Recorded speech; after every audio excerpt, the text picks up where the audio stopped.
Le plus intense pic de pollution depuis 10 ans à Paris, mais l'air se dégrade également à Lyon, Villeurbanne. La circulation alternée est maintenue demain, 3 jours consécutifs. C'est du jamais vu. Il y a urgence, Christophe? Oui, urgence, oui.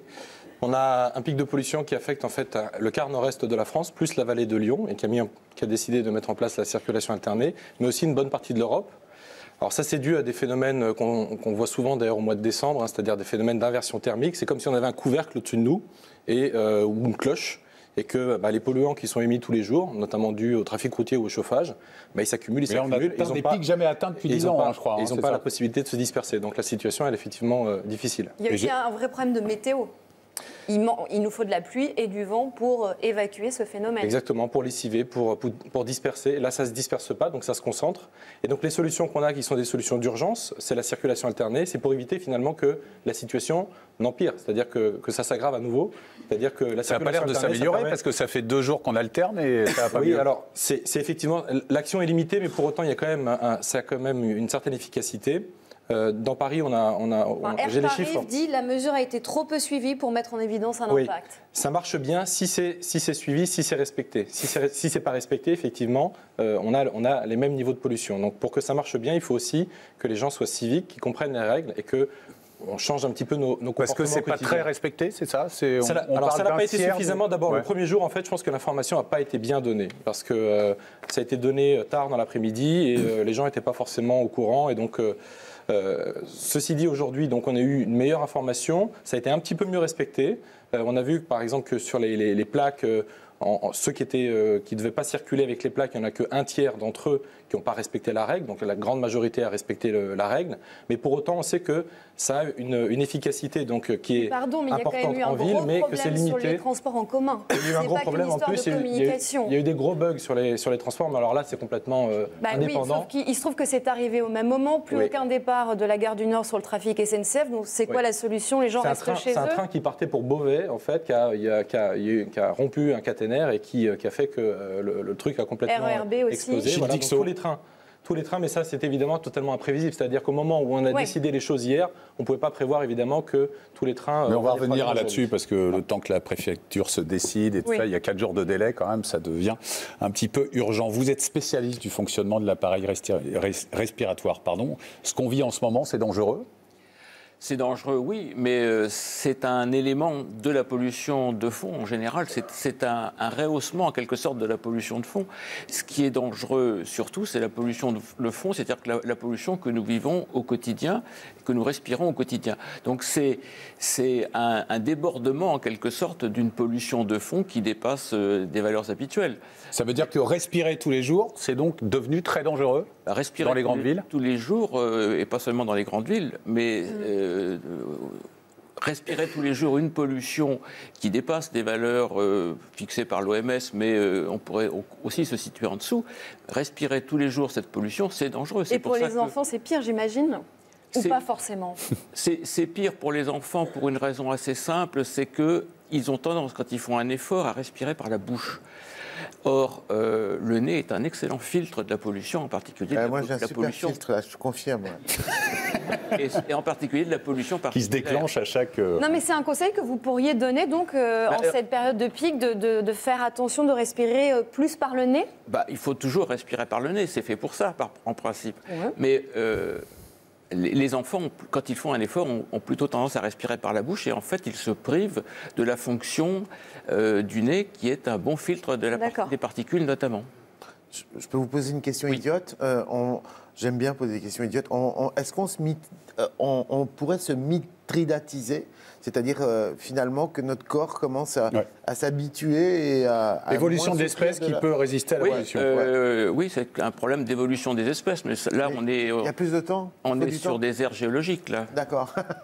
Donc ça veut dire dans quelques centaines de milliers d'années... on va naître avec des filtres dans le nez. On pourra bouffer du gaz carbonique tous les jours, c'est ça? Mais il faut que notre espèce évolue dans le bon sens. Mais et péter de l'oxygène, du coup, et c'est comme ça qu'on peut refaire l'atmosphère, parce que c'est comme ça que c'est parti quand même, l'atmosphère, non? Sur la Terre. À la base, c'est des... On prend tes cachets quand même et passons à autre chose. Avec du gaz carbonique à la base.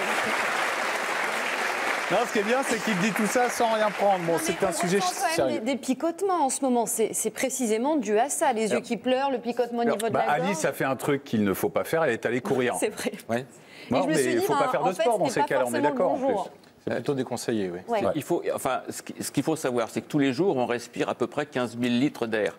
Quand on fait un exercice, on respire plus, on ventile plus. Donc on inhale plus de polluants quand on est en atmosphère polluée. Donc évitons les efforts qui conduisent à une hyperventilation. Donc évitons de courir, faisons du sport en douceur. Olivier Besancenot, vous ne faites plus de tournée à vélo, hein. Vous êtes au guichet, mais j'y pensais, les facteurs à vélo, ils ont un droit de retrait dans ces jours-là, parce que eux font des efforts. Ouais, mais c'est pas trop le genre de la direction de la Poste d'accorder des droits de retrait, de toute façon. Donc les facteurs, ils sortent et ça rejoint un peu la discussion. Donc je retiens qu'il faut respirer par le nez. J'en tirerai toutes les conclusions d'ailleurs au niveau politique, parce que je pense que ça peut permettre de traverser quelques années douloureuses. Mais le problème, c'est qu'aujourd'hui, c'est comment on lutte contre ça. Ouais. Il y en a quand même plein aujourd'hui qui se disent...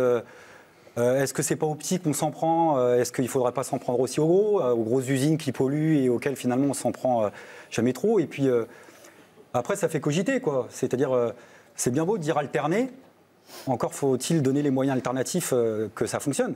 Donc, par exemple, en région parisienne, pour prendre que ce seul cas que je connais le mieux, donc j'imagine que dans les grosses agglomérations, c'est le cas aussi, c'est donner les moyens qu'il y ait un service public des transports qui fonctionne et qui permette à chacun de se déplacer. Donc ça veut dire investir, contrairement à ce qui a été fait depuis des années, dans les moyens de maintenance. Ils sont gratuits, les transports, en ce moment. Alors, ils sont gratuits. Alors moi, par exemple, ça j'aimerais qu'on se pose 30 secondes sur la question. Est-ce que la gratuité des transports toute l'année, c'est pas un sujet politique? Ou c'est pas une solution? Non, en tous les cas, c'est une solution. Parce que je pense qu'il n'y a personne qui va me dire que c'est pas une solution. Parce que tout le monde se dit, moi, je veux bien quitter ma caisse, mais donne-moi les moyens de circuler différemment. Vous avez à côté de vous l'adjoint et moi, de ce que j'ai compris, des calculs qui avaient été faits par des organisations syndicales qui avaient fait des campagnes communes à l'époque pour la gratuité des transports, par exemple sur toute l'Île-de-France, on en est arrivé à des estimations autour de 1,5 milliard. Alors 1,5 milliard sur nous, sur nos petits portefeuilles, évidemment, ça fait transpirer. Mais quand tu les ramènes, je sais pas, aux 31 milliards de Bettencourt ou au budget militaire, bah, tu dis, j'irais bien grappiller quelques milliards là-dedans pour avoir, par exemple, le fait qu'on puisse tous prendre le métro, le RER, avec les moyens qui vont derrière. Hein. C'est-à-dire, par exemple, plutôt que de mettre beaucoup de moyens dans la surveillance, parce qu'on met beaucoup de moyens dans la surveillance, dans la RATP, alors là, si tu veux frauder, tu es pisté de partout. Bah, tu mets ces moyens-là, tu les mets dans la maintenance, par exemple, ça permettrait qu'on ait des trains et des métros à l'heure. Et d'ailleurs, je me permets de le dire, tout le monde constate d'ailleurs que des fois, les métros et les trains arrivent en retard, pas qu'à cause des grèves. En fait, dans l'ultra-majorité des cas, c'est parce que le service public est en train d'être déglingué. On a baissé les tarifs des transports en 2015. Avec le pass Navigo à tarif unique, on est passé à 70 €, là où il coûtait par exemple 116 € pour les habitants de la grande banlieue. Donc ça fait 46 € de moins par mois. Oui, mais le prix du ticket de métro n'a cessé d'augmenter. Et ça a coûté 300 millions d'euros. Donc dans les temps actuels, pour trouver 300 millions d'euros, quand même, c'était pas facile. Et donc on l'a fait aussi. Donc on a diminué quand même de manière importante le prix. Après, je suis d'accord sur le fait que la circulation alternée, c'est une mesure de court terme, d'urgence. Mais à long terme, il faut développer les transports collectifs, il faut développer le RER, les trams. C'est envisageable, la proposition d'Olivier Besancenot, les transports gratuits toute l'année? C'est pas que la mienne. C'est envisageable. Et dans ce cas-là, il faut effectivement trouver énormément d'argent. Voilà. Et après, il y a un débat pour savoir si c'est efficace ou pas, la gratuité des transports.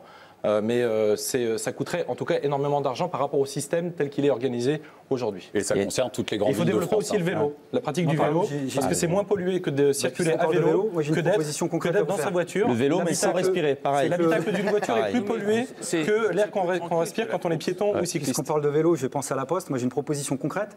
Plutôt que l'État claque 1 milliard d'euros sur 3 ans, au titre du crédit impôt compétitivité emploi qui va à la Poste. Je rappelle pour ceux qui nous écoutent et qui nous regardent que le crédit d'impôt compétitivité emploi, il est décerné avec l'argent de nos impôts aux entreprises pour créer soi-disant de l'emploi. Résultat des courses, la Poste a supprimé 4 emplois par heure l'année dernière, en touchant 300 millions, plus de 300 millions chaque année, 1 milliard sur 3 ans.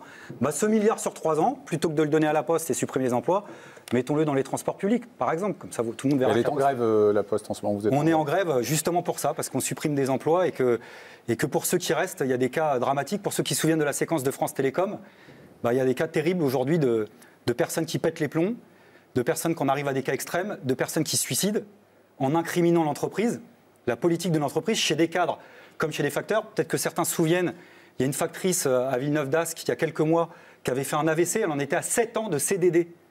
On lui a promis un CDI, on ne lui donne pas, elle va taffer, elle fait le début de sa tournée, elle ne se sent pas bien, paralysie, elle appelle son encadrement en disant je crois que j'ai un gros malaise. Elle faisait un AVC. Réponse de l'encadrement, tu termines ta tournée avant d'appeler les secours. Donc demain, on sera en grève, pas pour le plaisir, mais pour que l'argent public soit correctement attribué, c'est-à-dire qu'on ait des moyens de faire le service public. Il faudrait une petite vanne pour détendre, mais j'ai rien là. On va regarder, ça va venir, t'inquiète. Pour se détendre, on va regarder l'image. C'était hier lors de la passation de pouvoir entre Manuel Valls et Bernard Cazeneuve. La voiture de Manuel Valls, plaque père, ne pouvait normalement pas circuler. Voilà. Et ben voilà, il ne donne pas vraiment l'exemple, Manuel Valls. Merci Christophe Najdowski, merci Gilles Dixot. Vous repartez comment d'ailleurs tous les deux? En métro? En métro, d'accord. Gilles Dixot, vous... On l'a vu à la mairie, cette image de Manuel Valls, parce que ça la fout mal quand même. Je l'ai appris, bah oui, ça la fout mal, il aurait pu faire un effort quand même. Surtout qu'il repart, il n'est plus Premier ministre, hein, donc normalement il est un citoyen comme les autres. Il s'est fait remonter les bretelles par Anne Hidalgo ou pas du tout? Non, mais bon, voilà, enfin, vous le faites. Ils ont suffisamment de sujets entre eux. Vous le faites pour elle. Olivier Besancenot, vous restez avec nous, on va retrouver l'un de vos amis, pote également d'André Manoukian, Joey Starr, avec un best-of de ses fulgurances.